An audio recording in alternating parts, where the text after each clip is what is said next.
Hey, it's your guys from the Full Sport Press Podcast. We have a Full Sport Press hoodie giveaway to start our weekly FSP newsletter. All you have to do is sign up located in the link tree in the bio of the Full Sport Press IG page. The link will be live for the next 2 weeks. So just submit your email to the link tree that says newsletter sign up in the bio, and you will be entered in to win a Full Sport Press hoodie. Yeah, man, just follow these simple directions for the next 2 weeks.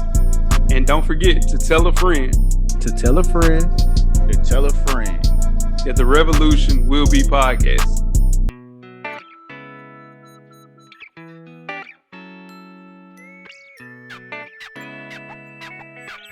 Greetings and salutations. I would like to welcome everybody back and some of you for the first time to the Full Sport Press Podcast, the premier sports podcast for the consummate sports fan. And this is your one-stop shop for all sports-related news and topics. I am J.O.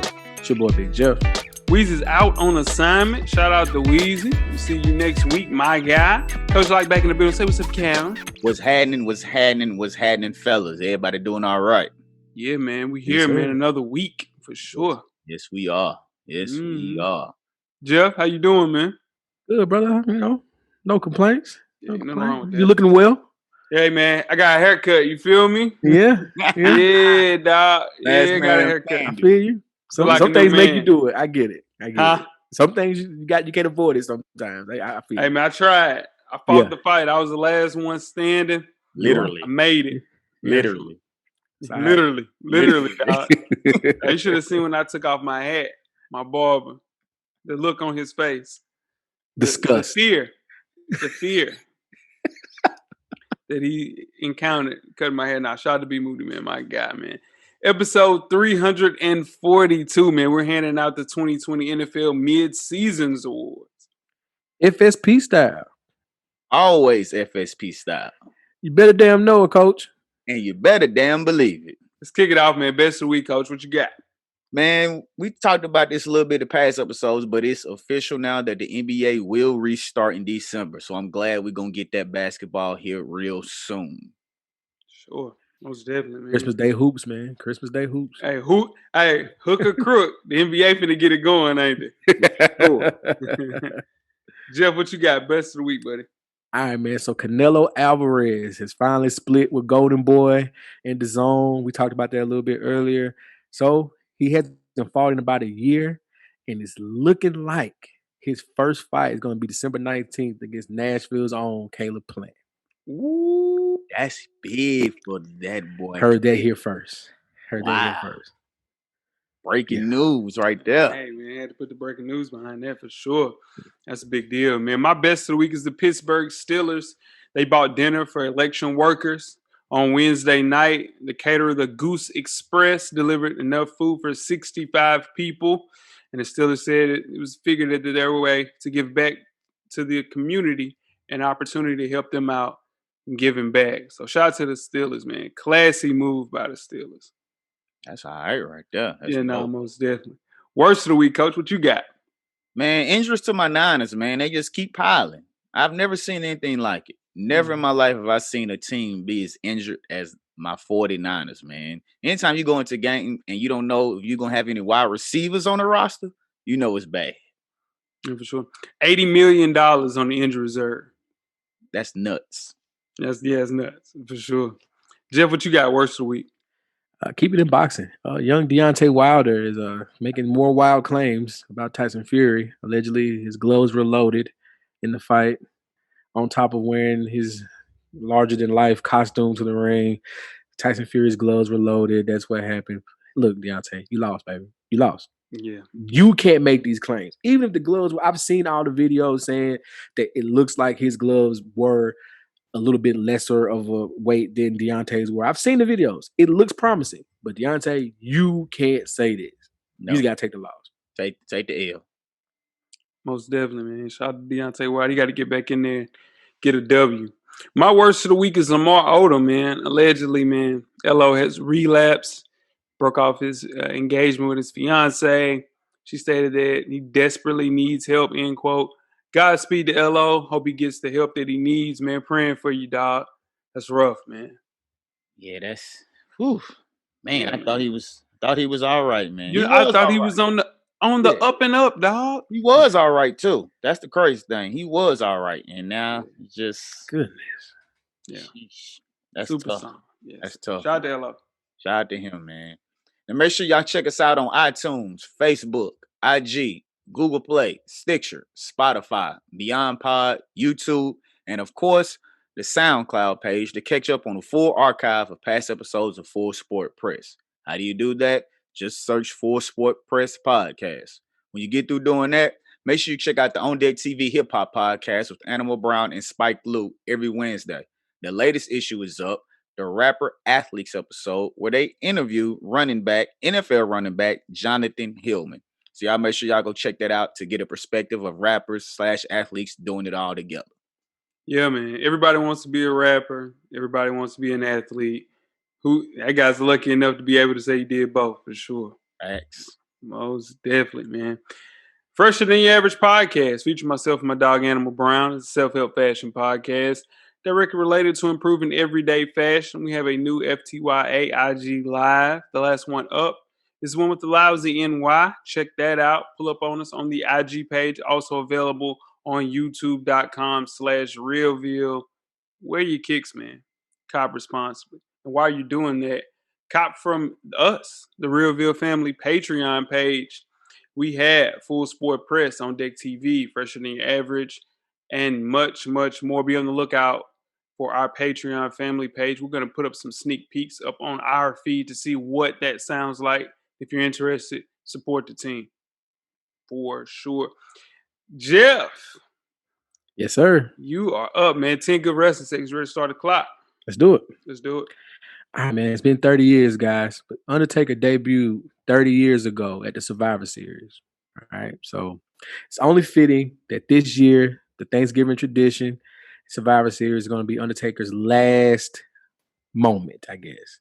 They haven't announced if it's going to be a match or if it's going to be just a send-off, but it's 30 years, congratulate the Undertaker for being one of the biggest stars in wrestling history. So his 30-year mark is going to be at this Survivor Series. It's supposed to be his last moment. Did I mention if it's a match or not, but can't wait to see it. So shout out to the Undertaker. Make sure you check us out each and every Thursday. When I say us, I mean the 808s and Chair Shots podcast. Myself, shout out to Neat. We kept the Memphis and Nashville jokes to the minimum this time, but we still rolling.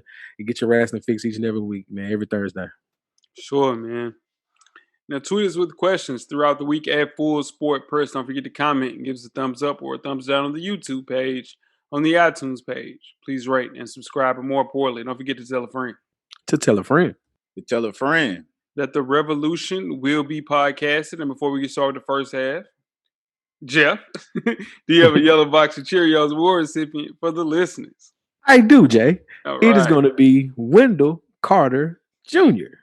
Yep. The Chicago Bull, man. Bulls big man Wendell Carter Jr.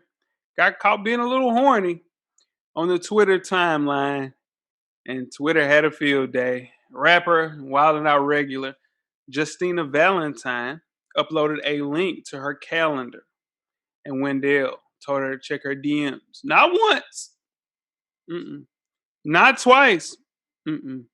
But 3 times. A lady. All within 1 minute. Big horny, man. To be fair, we didn't see the DM, so we don't know exactly what was going on. He might have been telling her something very important. But he also did say that his Twitter was hacked. Oh, no. See, he wouldn't have said that. He might have been all right. But when you say that, I was with him until the Twitter got hacked. You got hacked, bro? No. Nah. No. You're just horny. You was horny. You was real just mad horny. horny. Yeah. Mad. That's Mad it. horny. Be patient, young fella. You're in the league, young fella. What they say, Jay? Let the game come to you. Like, Hey, listen. You can't. Just be a player of the game, dog. It's going to come to you. It's going to You're a come. starting center in the NBA. You're a lottery pick, top 5 pick in the entire draft 2 years ago. Shit like this, we got to trade him. We got to trade him. This lets me know he ain't ready for big games, dog. Nah. Mm-mm. 3 times in a minute? His 3 mental, times in 1 minute? his Nah. mental, his mental, his mental ain't there. I understand we're in the pandemic, but my brother, You ain't even give a time. Right. well, a minute? She didn't even get the Twitter alert that she had a message or a like. Any of that. None of that. I'm hot. Weezy didn't get the Weezy got to get that out to him, man, real quick. We're gonna get that out to him. We're gonna get that to Prime. We're gonna Prime that one. I'm Gotta worried go. about him though, Gotta because there's levels of horny, and he's teetering a place where there's no coming back for him. You guys ready to get started? The first half. Let's do it. Let's get it. The first half is underway. First half, the hottest sports news of the past week, like we do each and every week here at the Full Sport Press Podcast. Before we get started, I am J-Ho. It's your boy Big Jeff. It's your man, Coach Locke. Locke, where can they find you at on social media, my brother? As usual, man, they can find me on Twitter and IG at Locke_the_great. That's THA. Might do TikTok. Nah, I'm lying. I'm lying. I don't know, Coach. It's in your blood. Rest in peace, Pops, man. Jeff, what about you, my brother? You can find me at JEasley84 across all social media platforms. Most definitely, man. And I'm J-Ho on Instagram and Twitter. Let's have a conversation on Twitter, man. Let's talk about it. How's the kingdom? Yeah. So, Jeff, we have another week of FSP fantasy football. You ready to break that down? Man, it's week 9. Playoff positioning is in full effect, and I am on the schneid. Did you hear me? The schneid. Start off with my matchup: 4-4 Winston's eye exam against 4-4 Big Draco. We both need to win in the worst way. Did you hear me? I am projected to win right now, but we'll see how it plays out. Shout out to Chaz and Big Draco. Preseason champ at 3-5. One time for Shane versus You Choose a Side. One time for Wezzy. Preseason champ is 3-5. Wezzy 2-6. Right now, Wezzy projected to get his 3rd win. Shout out to Wezzy. We got the 7-1 TB12 memory loss. One time for D Harris versus the 4-4 Now Watch God. Sean Watch. This is going to be a barn burner according to projections. We'll see how it plays out. Can't Star Mike. Shout out to Cam. Changed his name to Can't Star Mike. Cam has been holding on to Mike Thomas since day one. Won't trade him. Won't do nothing with him. Can't play him. But you got to keep him, I guess. Going up against Coach Wayman. This is a big game right here. Cam is 2-6. Coach Wayman is 3-5. Both teams need to win. It looks like Cam is projected to win that one.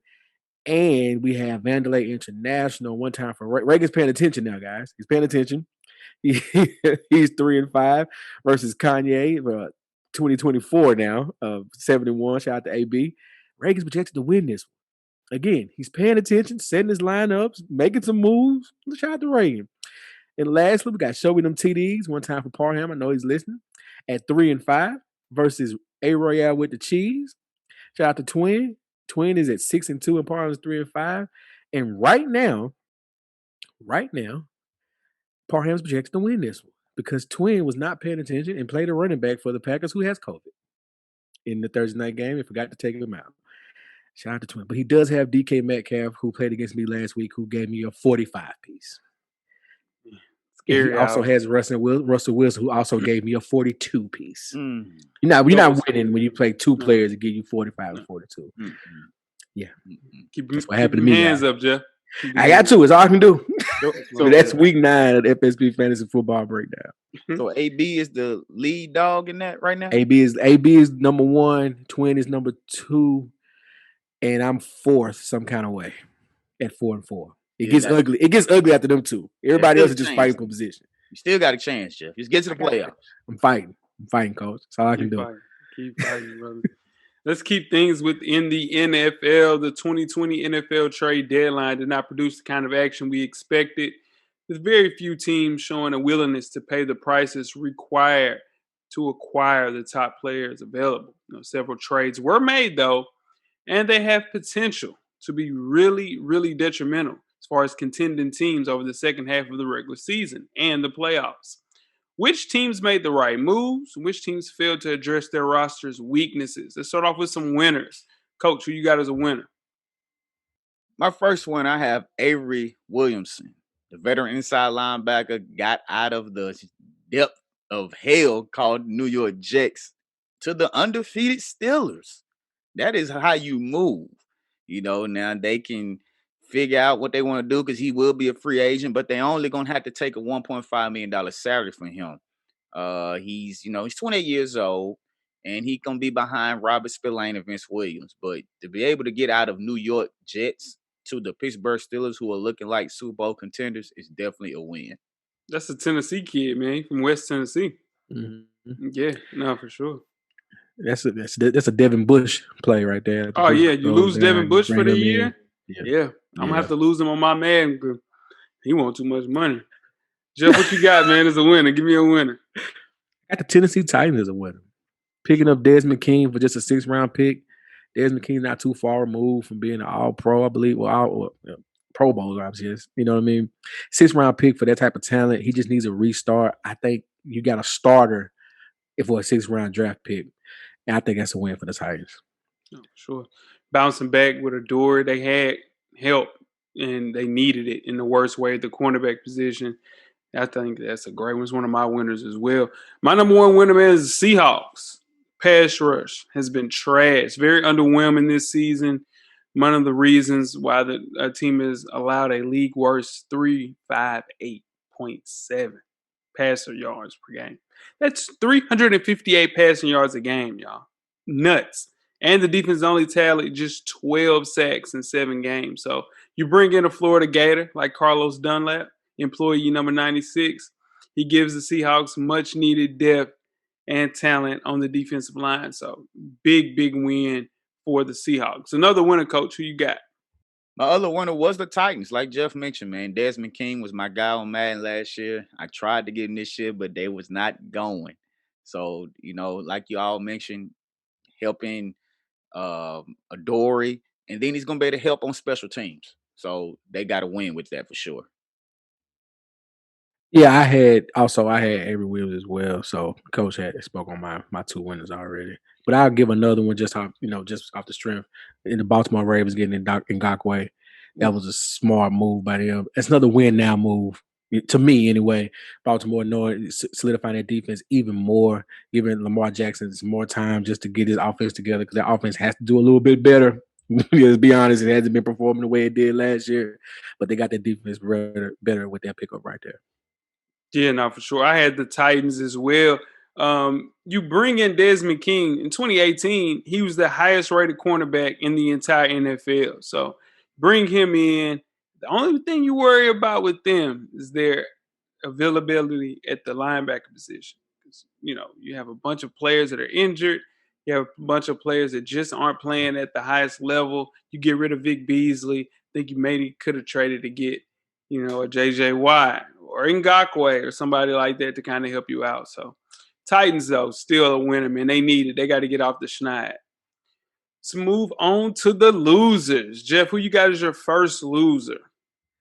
Young Dwayne Haskins. He needed to get out of Washington.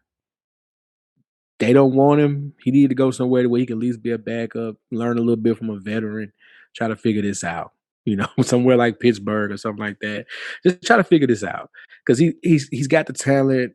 Obviously, Washington is a cluster at this point, and they don't want to use him. And they're not going to give him a chance to grow like Buffalo did Josh Allen or, as the Jets are giving Sam Darnold, things like that. So he deserves a chance. So my first loser is Dwayne Haskins.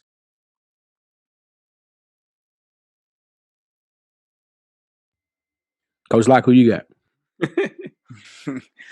You mean like Jay mentioned earlier, man? J.J. Watt. He knows the Titans are in a rebuild mode. He knows he's older. He's getting a little longer in the tooth, and he knows he needs to win now.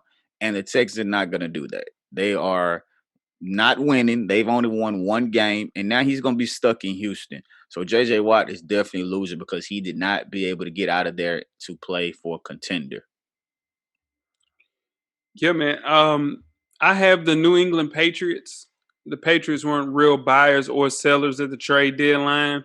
They got Isaiah Ford from the Dolphins for a 6th-round draft pick, but they still don't have enough talent or depth at the skill positions to help out Cam Newton, and they need it in the worst way. They did not address that. They didn't even trade Stephon Gilmore or Jeff's guy Joe Thuney. Just the inactivity at that trade deadline didn't help them long term. They're already salary cap hell. You didn't do enough to kind of get you a situation where you can land a top 5 pick in the draft, being in the middle of 2 scenarios, just not ideal. I think Belichick retires at the end of this year. That's how bad this year was. And you bring in Josh McDaniels. I really do. Another loser, guys. The Packers and Will Fuller. Yeah. That was a no-brainer. And the fact they couldn't come to terms with it just shows how much they just trust Aaron Rodgers, but they also don't want to help Aaron Rodgers. So I give you that. It's the Packers and Will Fuller. That should have happened. That should have happened. Sure. Yeah, they dropped the ball on that. I had the Packers also, but AJ Green and Geno Atkins with Cincinnati, man. They're getting old, and the coach that they play for all the years, Marvin Lewis, is definitely not there. And they're in a situation where the Bengals are building from Joe Burrow all the way to the bottom of the team. So, their production is gone down. AJ Green is not getting the targets he normally gets. So it's bad that they're not going to be able to move on to a better situation. And like J.J. Watt, they're a little older than the two. No, for sure, man. And I'm closing things with the Houston Texans, man, as far as my last loser. Coach and Jeff, also, we've all mentioned that J.J. Watt should have been traded. You lose him for nothing next year. Then on top of that, you have Will Fuller, Brandon Cooks, and Kenny Stills as possible trade candidates. And Fuller and Stills are unrestricted free agents next year. So you lose both of those guys, just like you'll lose J.J. Watt. Instead of getting some type of draft picks for either player, now you lose everybody for nothing. This is a team that they don't have any first-round picks, dog, for the next 2 years. You got a great chance to figure out to get some draft capital ahead of Tuesday's deadline, and you did not do that, man. Super fail. The Texans, just as an organization, are just running the wrong way, man. Terrible. And I feel bad for Deshaun Watson. That's exactly what I was going to say, because now he really doesn't have anything. No. Lose DeAndre Hopkins, and now you're about to lose your other receivers. He's going to be in trouble. He's going to be down there by himself, riding away, and that's sad. Demanding trades and shit for no reason. The NFL don't care about you demanding trades. They'll trade your ass to the Algonquins of the Canadian Football League. Then what? Then what you going to do? How on earth do you trade DeAndre Hopkins and not get a 1 back? Like, how do you do that? And you bring in David Johnson at that. How on earth do you not get a 1 back for DeAndre Hopkins? Like, ain't no way. Ain't no way. Ain't no. I should have drug tested dude, man, for real. Something. He just moved to Oregon, didn't he? Man. That's what they did. That's crazy. Oregon said, you know what? Take it off. Do what you want to do. Get it out. Use it all. Do what the hell y'all want to do, man. Use it just all. Do whatever, man. Now, moving on, keeping it with the NFL, Jimmy Garoppolo arrived as a 49ers franchise quarterback in a big deal from the Patriots only 3 years ago. He was a Super Bowl starter, couldn't seal the deal, but he suffered his second major injury in 3 seasons. Is this the time that Jimmy's career ends in San Francisco? Go ahead, Jay. It's your team. I don't want to.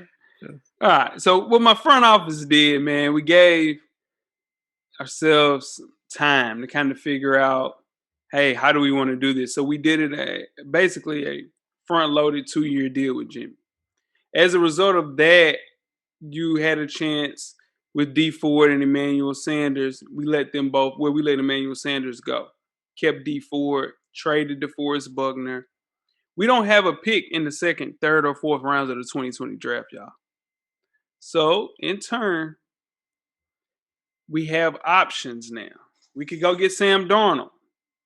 Extremely affordable, available in the next coming weeks.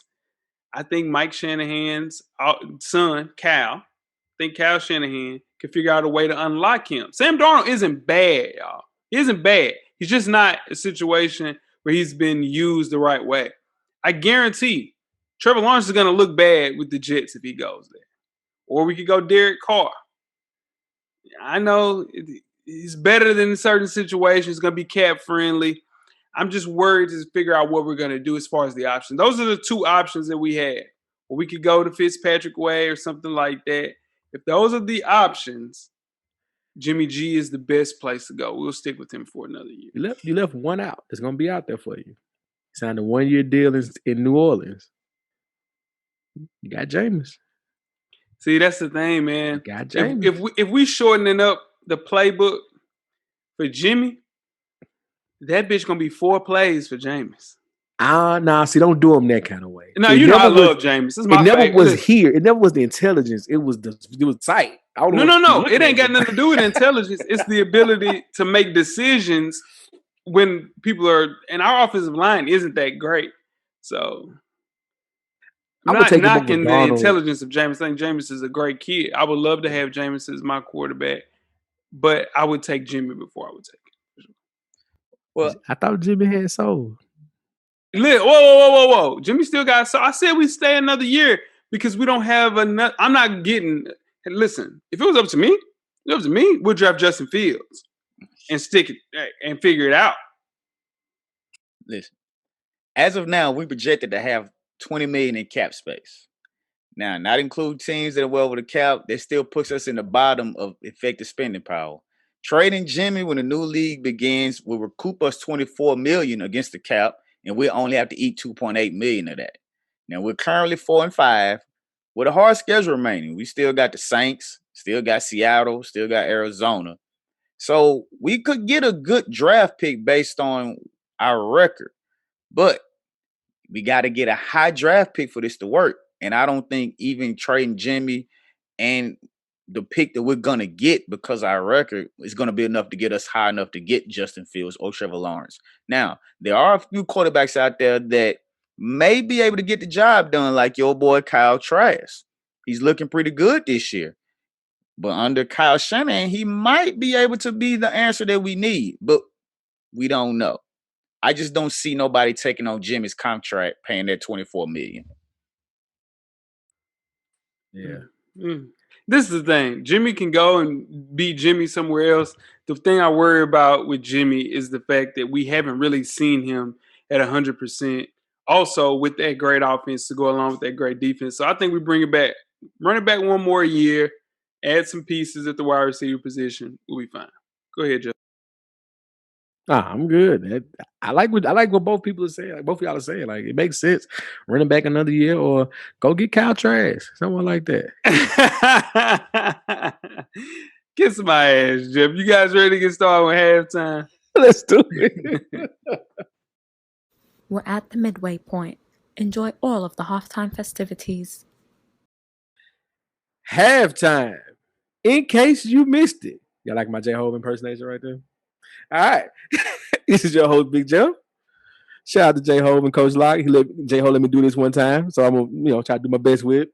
Coach, your man's Javante Tank Davis. That's your man's. He made his pay-per-view debut over the weekend. The numbers came in, Coach. They look pretty good. At $75 per household for this fight, $250,000 buys for his first time out against Leo Santa Cruz. Yeah. $250,000 buys, $75. Shout out to Javante. Versus Leo Santa Cruz in a 6-round knockout viral win that came out of nowhere, a left uppercut heard around the world. This was in front of 9,000 people, socially distanced inside the Alamo Dome in San Antonio. It was good to hear a crowd erupt, pause, when that knockout happened. Coach, J-Ho, was a star born this past weekend. The price just went up. You hear me? He hit that man with the Ryu Ken uppercut. Pick one. Ryu or Ken. It don't matter. All you can. I was like, man, he almost decapitated that man. It was serious. I thought the boy was really dead. Like, he was laying. I was like, oh my goodness. But hey, man, he gave the fans what they wanted. It was worth the money the people spent on the fight. I'm glad my boy finally is getting his due. the price just went up. Yeah, man. Tank was reportedly involved in a hit and run accident in South Baltimore the next day when he got back. So it's going to be a test to see how Tank can deal with this marketable situation that he has. He got $1 million for this event. Santa Cruz, I think, got $1 million for. Tank has to move out of Baltimore for this to work. 100%. If he's going to be this pay-per-view star, he's going to have to change his location to a place that's not home because this is not going to work him in Baltimore. If not, he'll fall off just like Adrian Broner did, and it'll be another casualty of war. So, yeah, to answer the question, yes, he is a pay-per-view star, but comes with the fact that he has to leave Baltimore. Floyd's got to take him under his wing even more and ensure that he's out of Baltimore now. Like the bags have got to be packed. The moving company's got to be ready to, get going. We got to get him out of Baltimore now. Just because, man, 2-punt, any hand knockout power with any hand. The best part about this whole thing is the announcer saying that Javante thought that Santa Cruz was just going to lay down in front of him and he's in the fight of his life. And before he could finish the statement, slow singing and foul blank. Night season. 22 of your 23 wins, knockouts, dog. That's Tyson level, dog. Yeah, that's Tyson level. And they keep saying they're going to take him into deep waters in boxing terms. That means take him into the later rounds. Somebody's chin's got to stand up for it, though. And we haven't found that person yet. Shout out to Javante, man. It was great to see. For sure. You guys ready for the second half? Let's get it. The second half is underway. Second half, episode 342, the 2020 NFL Midseason Awards show. Before we get started, I am J-Ho. It's your boy, Big Jeff. It's your man, Coach Lot. It might seem like the NFL season started just yesterday or late last year, depending on how you have a grasp of time in 2020. It's week 9 of the 2020 NFL season, which means you're officially about to cross the halfway point and heading into the regular season schedule of your favorite team. And my 49ers, as we talked about in the first half, are injured. Jeff's teams, pretty good. The Titans are pretty good. But we got a long way to go before we can crown division champions and truly forecast this year's playoff picture. It's not too early to adjust our preseason picks for all the major awards and accolades.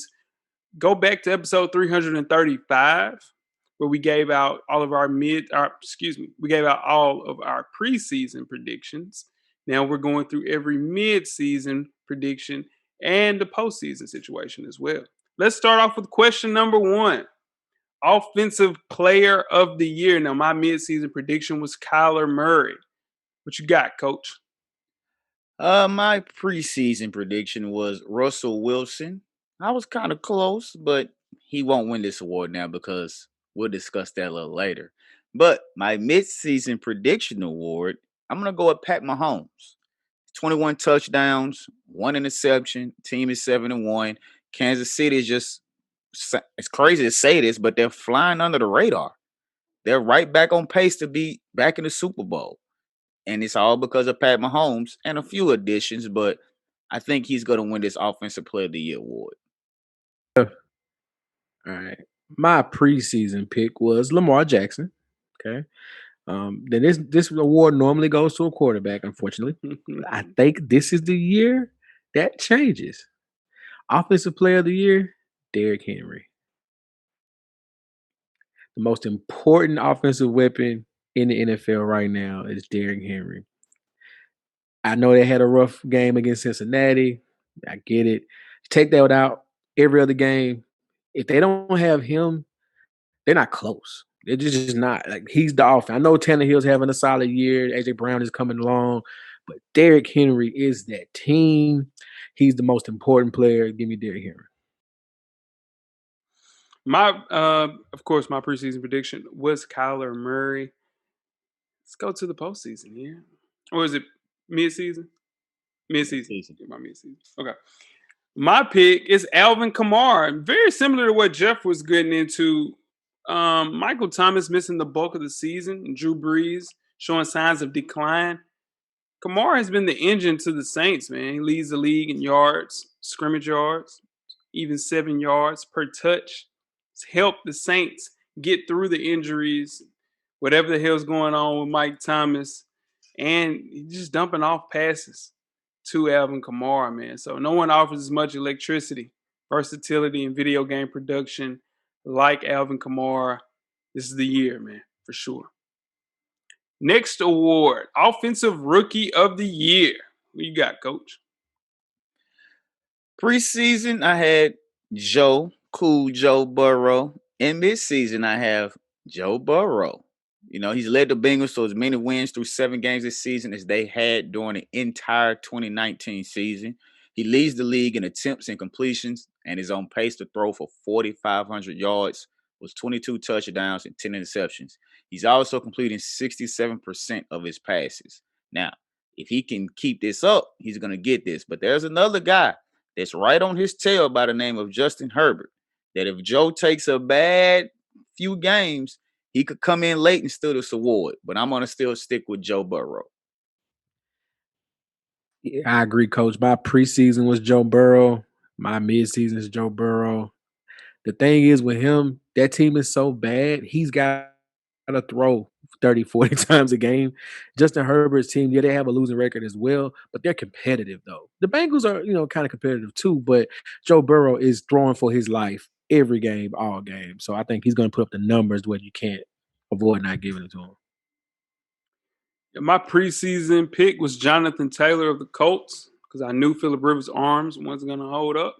I was correct about that. My midseason prediction is Justin Jefferson with the Vikings. He leads all rookies in receiving yards, has the 3rd highest yards per catch rate among all qualifying receivers. The rookie quarterbacks haven't won enough for me, and I think with Justin Jefferson, as far as being just a great talent, this is the year of the wide receiver in this draft. You have him, you have T. Higgins, you also, have the emergence of Henry Ruggs. So Justin Jefferson, though, is the better of all these guys. Next one, Defensive Player of the Year. Who's your preseason pick and midseason pick, Coach? My preseason pick was Myles Garrett. My midseason pick is still Myles Garrett. The Browns are in position to make the playoffs for the first time since 2002, and their defense has a lot to do with it. It's being anchored by Myles, who has 19 sacks, who's on pace to have about 18 to 20 of them, which he was doing last year until the incident happened. So with that, I have Myles Garrett, midseason Defensive Player of the Year. Same, Coach. I had Myles Garrett preseason. I also have Myles Garrett now. He has 9 sacks, like you said, 4 forced fumbles. Defense is a force, and they're probably going to make the playoffs. It's got to be Myles Garrett. It does not. My preseason prediction was Aaron Donald, and my midseason prediction is Aaron Donald. Jeff, as well as you know, man, he's a freak of nature playing at the D tackle position where he leads the NFL in sacks to go along with 11 tackles for loss and 3 forced fumbles. This guy's been here before. They should totally name this award after him. I think he is the most impactful player on the entire defensive side of the ball. And I think he's number 2 in the entire NFL. So Aaron Donald, he should win this every year. Moving right along, Defensive Rookie of the Year, Coach. What you got? My preseason pick was Patrick Queen.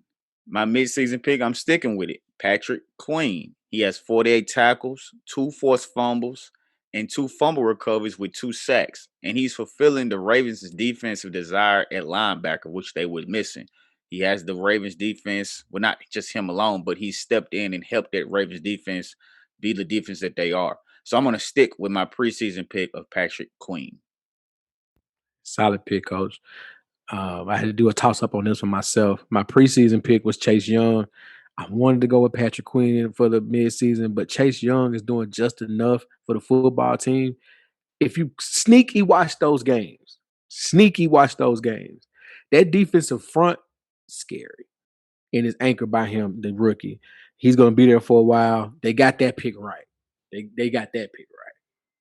Haskins is fine too, Jeff. They just don't have any damn wide receivers and they're not using them the right way. Haskins is fine. Yeah, he got one receiver. Terry McLaurin is solid. Yeah, that's it. That's what I'm saying. They don't even have a tight end, man. For sure. Right about that. My preseason prediction was C.J. Henderson from Jacksonville Jaguars. Started off really strong, got injured. Can't wait to see what he does when he's healthy. My midseason prediction, Antoine Winfield, Tampa Bay Buccaneers. Father played in the NFL, pedigree. Off to a sensational start for Tampa Bay. 45th overall, man. To be where he's at is much as far as the impact on the defensive side of the ball. A little undersized, just all around the ball. Needs to be a little bit more consistent, but he's an integral part of the Bucs' young secondary, and that defense is going to be lights out with him and Devin White for years to come. Move right along to breakout player of the year. Coach, who you got? My preseason was Marquise Brown with the Ravens, but he hasn't really been doing a lot like I thought he would. Some of that I'm going to throw on Lamar. He's been overthrowing him a lot when he's had a lot of deep ball opportunities that would give him those yards and touchdowns. But my midseason prediction is Darrell Henderson Jr. from the Rams. He has 458 yards, 3 touchdowns. The Rams are 5-3.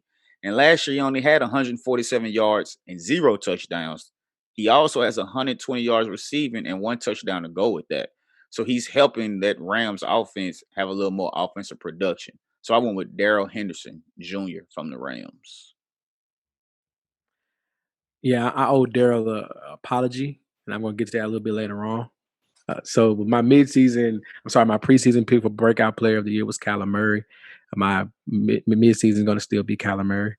I wanted to go DK Metcalf right here.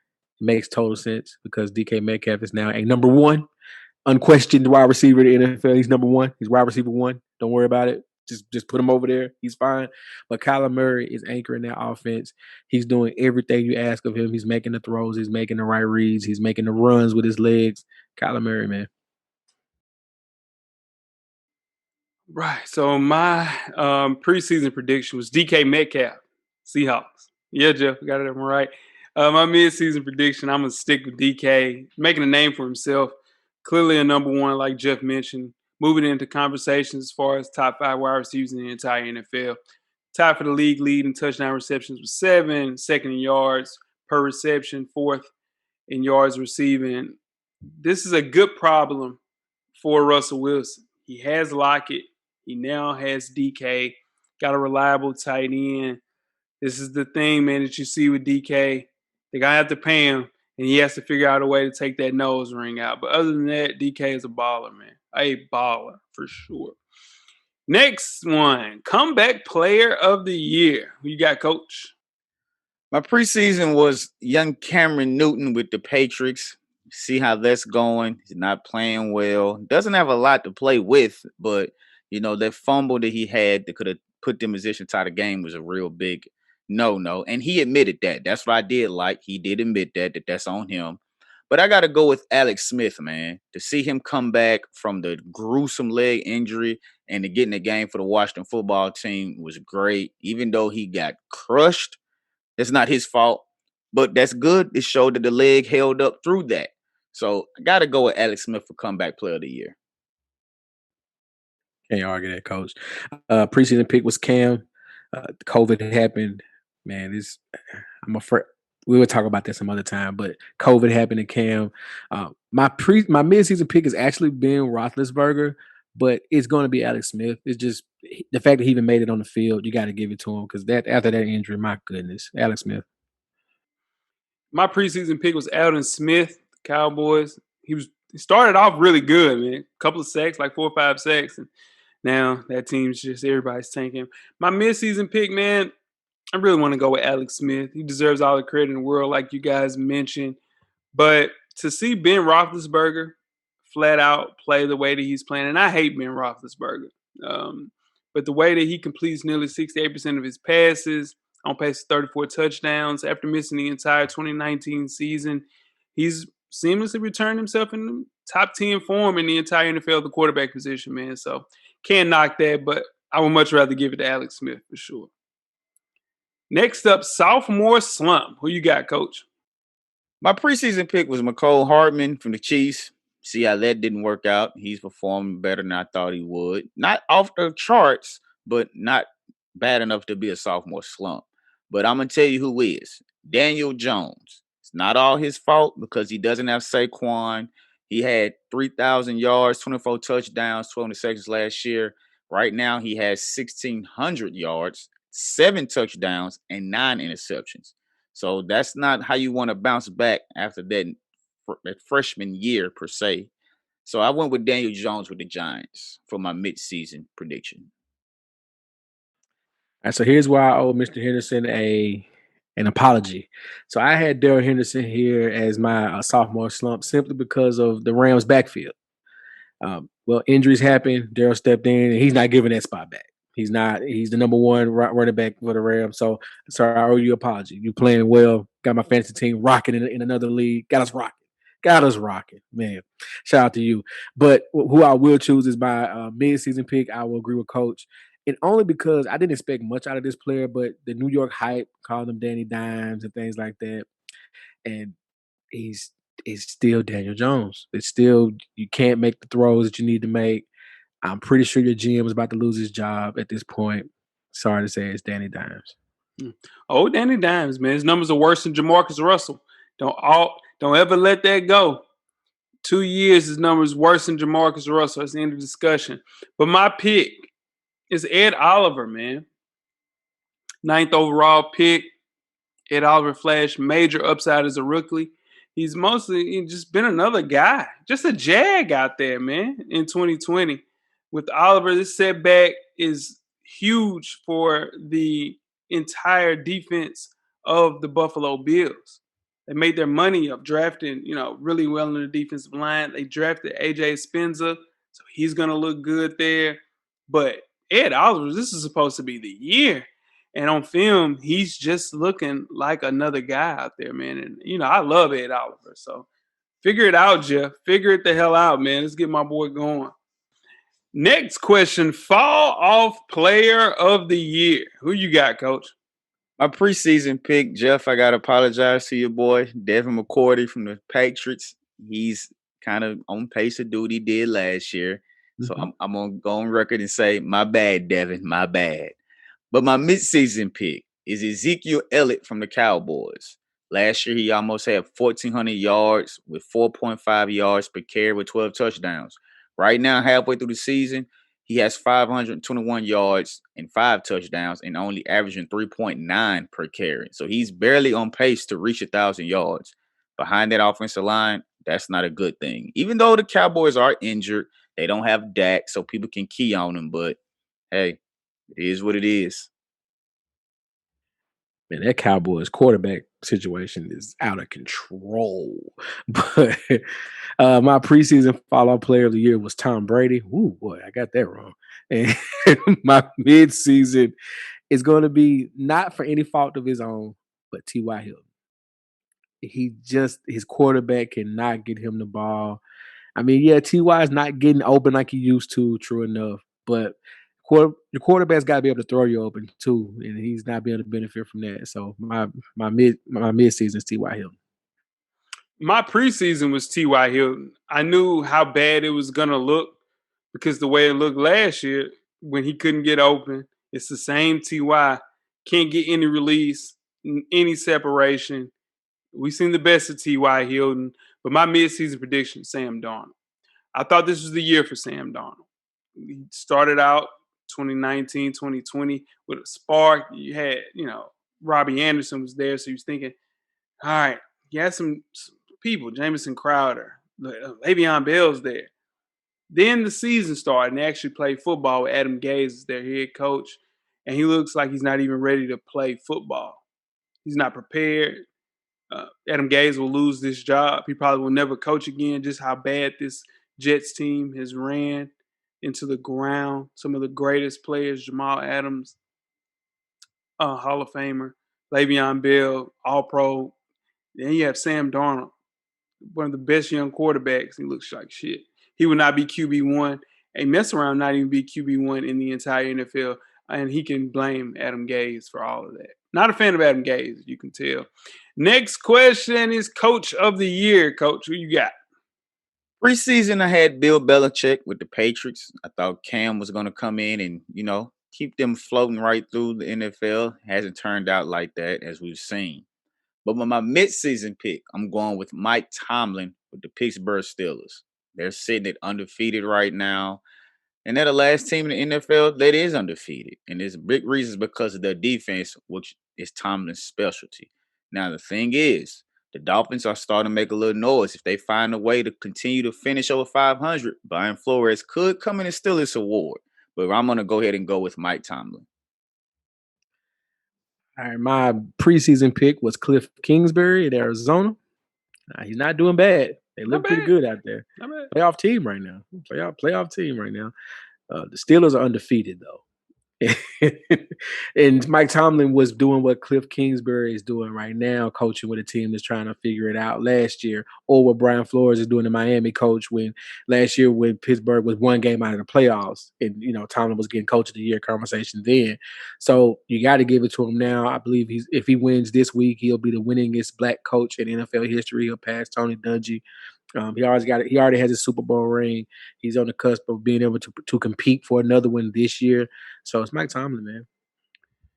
Yeah. A year after having his best coaching performance last year, he's following it up with another great performance. He had Duck Hodges last year as his quarterback. Duck Hodges. Come on, man. I mean, listen, man. And a big reason for the success of the Steelers is his role to create and just basically a culture that prioritizes team success over individual accolades. And with the agent Ben Roethlisberger finding great finds at the wide receiver position, like Claypool, you can't give it up, man, anymore. Mike Tomlin, one of my favorite coaches in the NFL. Obvious front runner for Coach of the Year.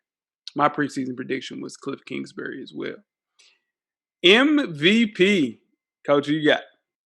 Preseason, I had Pat Mahomes, and midseason, I have Russell Wilson.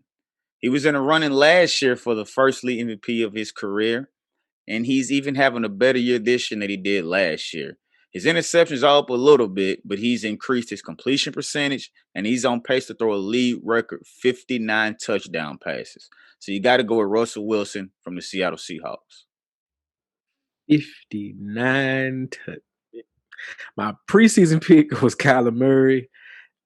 And then you realize Russell Wilson hasn't won an MVP for all the greatness that he's had.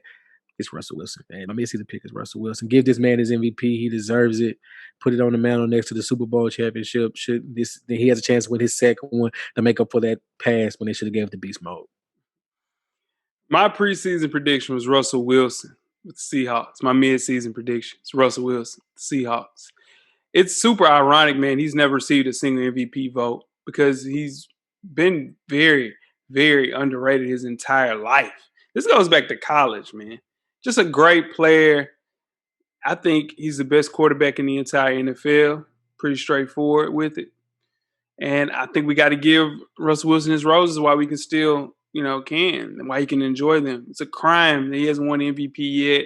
But I get it. His teams have been very bad, y'all, especially at the offensive line position. So, Russ, man, I'm rooting for you. That was my preseason pick. So I got to figure with it. Let's move on to divisions. Starting things off with the dreaded NFC East. The Eagles won last year. Who was your preseason and midseason prediction, Coach? My preseason pick was Dallas, but we've seen they have the injuries. Not quite like my Niners, but they do have the injuries. And this is just a terrible division right now. This could be a division that gets a team in the playoffs with a losing record. But I think when it's all said and done and dust clears, the Eagles will come out of this division on top because there's no other competition, really. The Giants don't have anything. We've seen what Dallas is doing. They don't know who their quarterback is. They might go get a quarterback off the street. So I got to go with the Eagles winning this division. Yeah, my preseason pick was Dallas. They had the most talent. But my midseason pick, somebody's got to win this crapshoot. I would give it to Philly. Philly's, they're plugging and playing at this point, and hopefully they can stay. Carson Wentz can stay upright. Philly. Yeah, my preseason prediction was the Cowboys as well. My midseason prediction is the Eagles. They're the prettiest piece of garbage in the dumpster fire that is the NFC East. They'll win by default, look competitive, if not great this season. Oh, man, let's move on. NFC North, the Packers won last year, Coach. Who you got? Had Packers for the preseason, and I'm sticking with the Packers for the midseason. Chicago will give them a push, but at the end of the day, Aaron Rodgers is going to take the Packers the way he always does, and the quarterback situation in Chicago is going to be their downfall. As he gets closer to the season, they get in those last division games, the quarterback situation will hurt them, and the Packers will win this division. My preseason pick was the Lions. Yeah, I said it. I felt it. I believed it. I was wrong. Bears defense is scary, but they have a quarterback rotation of Nick Foles and Mitchell Trubisky. Yeah, that's not winning anything. It's Aaron Rodgers and the Packers. Ooh, my preseason prediction was the Packers.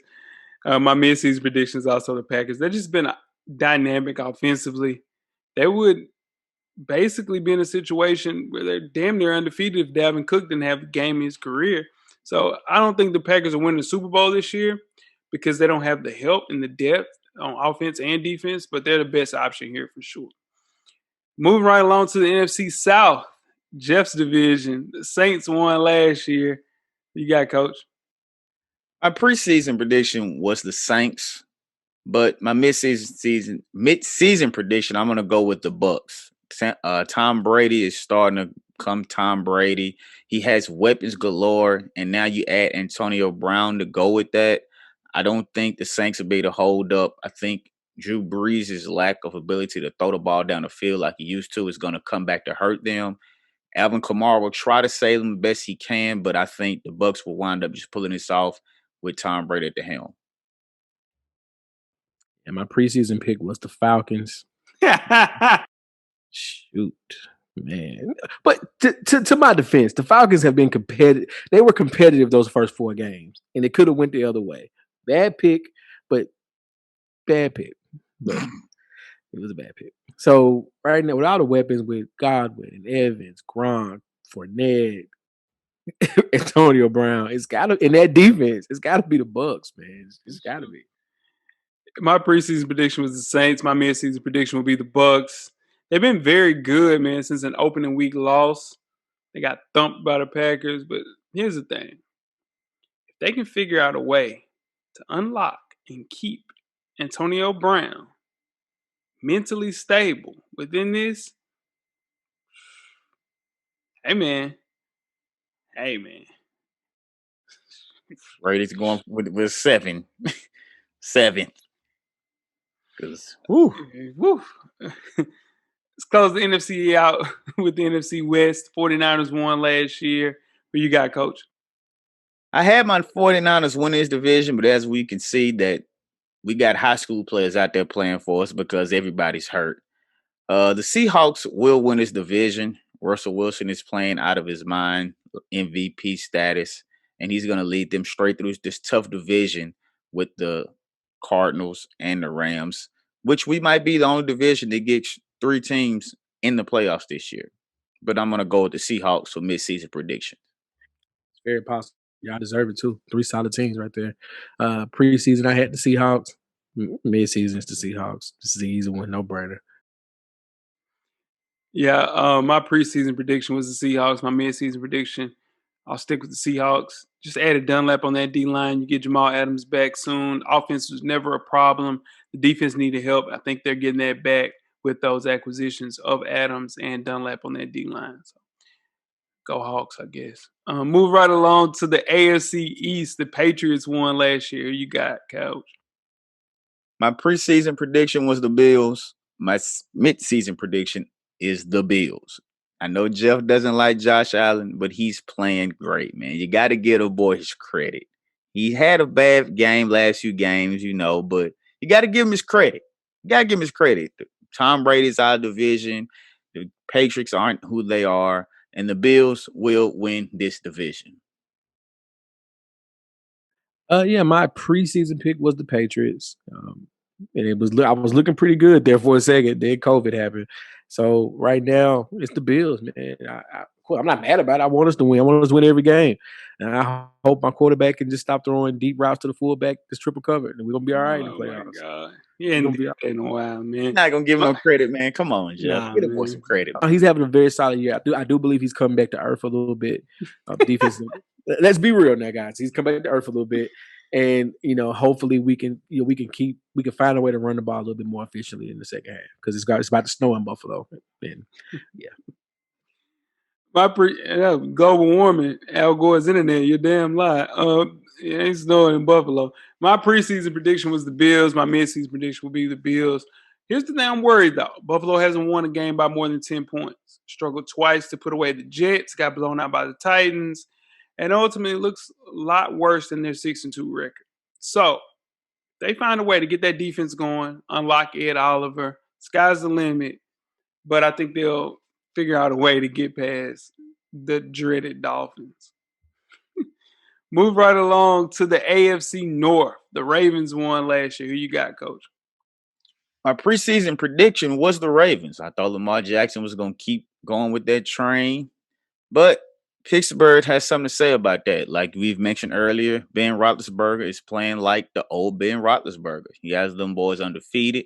And I don't think the Ravens will be able to make up that ground, even though it's not a lot. They're only 2 games behind, but I think Pittsburgh is still going to win that race because of that defense playing along with the offense. Yeah, my preseason was the Ravens. Right now, you got to go with the Steelers, man. They're the last undefeated team. But to kind of piggyback off what Coach said earlier, this is going to be the AFC version of you all's division. They're going to get 3 playoff teams out of this division right here with the Browns and the Ravens and the Steelers. My preseason prediction was the Ravens, and I am sticking with my midseason prediction to go with the Ravens, man. The unbeaten Steelers, they're winning in an ugly and unsustainable fashion, man. Digging early double-digit deficits against Baltimore to nearly choking a 20-point lead to the Titans. It's questionable whether they can actually keep this up. With only 1 win by more than 10 points, I'm not confident that they do. Lamar Jackson, Ravens, started 4-2 last season before ending the game on a 10-game winning streak. So I expect something similar this year. I'm sticking with the Ravens. Next up, AFC South. The Texans won last year. Who you got, Coach? My preseason prediction were the Tennessee Titans, and my midseason prediction are the Tennessee Titans. Derrick Henry, like Jeff mentioned earlier, is just leading his team right down the road. They had to stumble against the struggling Bengals, but the division is just weak. The Texans are terrible. Jacksonville is terrible. You have Phillip Rivers with the Colts who can't throw the ball 40 yards. So there's no way that the Tigers will lose this division. They will roll right through again and win this division. You know what, Coach? Right before we started doing the show, I was like, this is a no-brainer for this division because my preseason pick was the Titans. But then I looked at the records, and then I looked at they haven't played the Colts yet. And the Colts defense is playing at a high level. And I think they may have figured out to just keep Phillip Rivers to a minimum and run the ball. I'm going Colts with this division. They may have figured it out. Like it. I like the spiciness. My preseason prediction was the Titans. My midseason prediction will stay with the Titans. The Titans are struggling, but the Desmond King signing was huge. He has a point to prove in the last year of a deal. They didn't play him with the Chargers. Hell, I don't know. They just didn't play him. And something happened there. We don't know. But we know you're only good. You're only funky as your last cut. So if you figure out a situation is to play, and they need him in the worst way. So Derrick Henry's built for stretches of dominance, man. I think he gets better as the season goes along. Adoree. They need Adoree. They need some safety help. But I like the Titans to win this division. Yeah, that best safety in the league y'all was talking about. They ain't been playing like it. You crazy as hell. KB been balling. Don't do that. That's the only person they got. They don't have any corners. They don't have any corners. Their number one corner ain't played all year, Jeff. That's true. That what defense he gonna do? That defense had one great game. It was against Buffalo. But after that, they look real good against y'all. For sure. They look very good. Inspired football against us. Don't talk about KB like that, man. His jersey on the way. Oh, Lord. What color? Blue? Man, you better damn know it. You better damn believe it. AFC West moving on right along. The Chiefs won last year. Who you got, Coach? Chiefs preseason, Chiefs midseason. Like I mentioned earlier, they're quietly, which sounds crazy, flying under the radar. You would think Super Bowl champions being 7-1, and you would hear a lot of talk about them, but they haven't gotten a lot of talk. And that's probably how they like it. Continue to fly under the radar. Everybody in this division is struggling. The Chargers, Denver, they're just struggling. So they're going to run away with this division. The Chiefs midseason prediction. Yeah, preseason was the Chiefs. Their one hiccup was the division loss, though, to the Raiders, just to put it all in perspective. But still, it's the Chiefs. Class of the division. Yeah, man. Chiefs just too much talent. Preseason, I had them. Midseason, I have them. Postseason, I have them. Next year, I'll have them. This is the thing, man. He's got too much talent around him. Top offense in the AFC, top 5 defense in the entire AFC. Legitimate Super Bowl contender, man. 3-game lead in the division. No legitimate challenges to be found, man. Chiefs. Super Bowl prediction. Super Bowl matchup. Last year, 49ers versus the Chiefs. Damn, 49ers. Who we got, Coach? Struggling, right? Shit. It's crazy to see. Fall from grace. I said I'm going to go with the Chiefs and the Saints preseason, and half of that is going to stay the same with the Chiefs. But they will be playing against the MVP of the NFL, Russell Wilson, and the Seattle Seahawks. So we will have probably the 2 best quarterbacks in the league going up against each other in Super Bowl. I like that, Coach. My preseason pick was the Baltimore Ravens versus the Seattle Seahawks. And I'm sticking with that. Last year's MVP versus who's going to be this year's MVP. Seahawks, Ravens. Jeff, we had the same preseason prediction, and we will have the same midseason prediction. I'm sticking with it. Seahawks versus the Ravens. I just think the Ravens will get going, have them winning their division. I think it'll ride that momentum right on to the Super Bowl against the Seahawks, which I have Russell Wilson win. Y'all gonna pick y'all winners? I got the Ravens. My winners, I'm gonna go with the Seahawks. There we go. Hey man, it's football season. We almost missed out on midseason, but we figured it out. We got it for sure, man. Don't forget, man, to continue to follow YouTube. We have everything there. It's an assortment of things. We have an announcement that you heard at the beginning of the show. You'll hear it again at the end of the show. We appreciate everybody that is planning on getting in the giveaway. Don't forget to find us on Instagram. We will be back this week. Had a bunch of things going on. We'll be back on our live, messing with Wezzy and his lack of light. I don't have anybody listening. Who we gonna make fun of, man, before we get out of here? Nah, I'm joking, man. Shout out to Wezzy, man. We'll see you next week. Anything else before we get out of here, fellas? Stay safe. Yeah. Stay safe. It's rough out there. I mean, that little hookah ain't working. You damn right, Jeff. You I tell him again, Jeff. Tell him again. That little hookah ain't working. I tweet it every week. Y'all can't put the hookah down. Damn hookah down. Come Go on. in the house. Read a book or something. Right. Do some push-ups. Stimulate your mind. Stimulate your mind.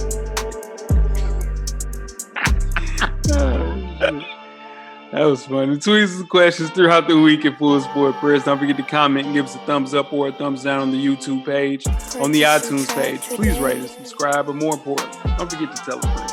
Tell a friend. Tell a friend. Jeff. Camera's always on, brother. Coach Locke. Get a drummer song. Yes, sir. The revolution will be podcasted. We are out. For listening to the Full Sport Press podcast, agent. And don't forget to tell a friend to tell a friend.